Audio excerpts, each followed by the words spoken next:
group had the opportunity to visit the Deadwood Exhibit in the Eiteljorg Museum. One part of the exhibit revolved around the Wing Tsue Emporium. The Wing Tsue Emporium was owned and run by Mr. Wang, a Chinese immigrant, and his family.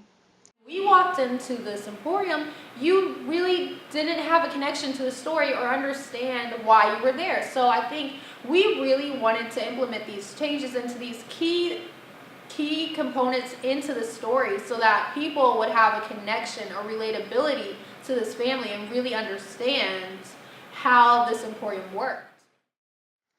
Our project parameters were to enhance the Wing Tsue Emporium experience when visiting the Deadwood Exhibit. There are several changes that our team would like to incorporate. The store should be fully stocked with authentic items. Authentic merchandise or authentic pieces are pieces of history. Those pieces of history make it real to whoever comes into the exhibit. These items should not only be included in the Wing Tsue, but also displayed in an authentic manner. Mining equipment.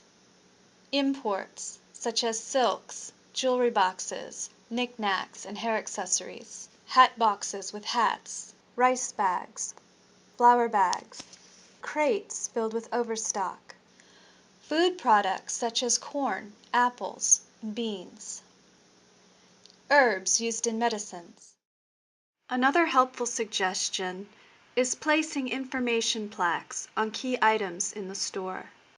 So the types of phrasing that you use, along with even the text and the coloration of the signs that you use, is really important because you have to not only catch the eye of a child, you have to make sure that it's good enough, short enough, and educational enough that when they stop and take those 3 to 5 seconds to read it, they're actually going to get something out of the experience. And even the adults that are with them will be able to learn a little something too.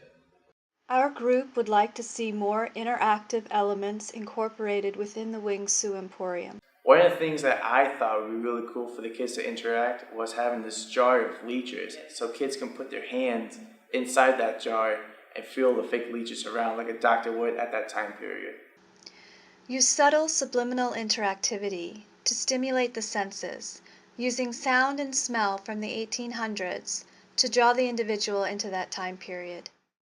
Our last interactive suggestion is to incorporate a touchscreen monitor in which the individual can choose to learn about the Wang family story, about the general stores of that time period, or how to use the abacus.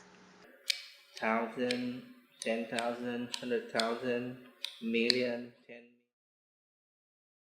We were able to implement the changes in the store at a reasonable price. The changes wouldn't be that hard to implement because they aren't drastic changes, but they add to a more authentic feel to the experience. History is lost to a lot of people due to the way the media is projecting, especially things from the distant past, whether it be like black and white photos or black and white film. This way, when people can actually hold in their hands history, and that's really what the museum experience is about. That's what we're trying to give to the people that come into the exhibit. They can experience and hold that history, and it can become real to them.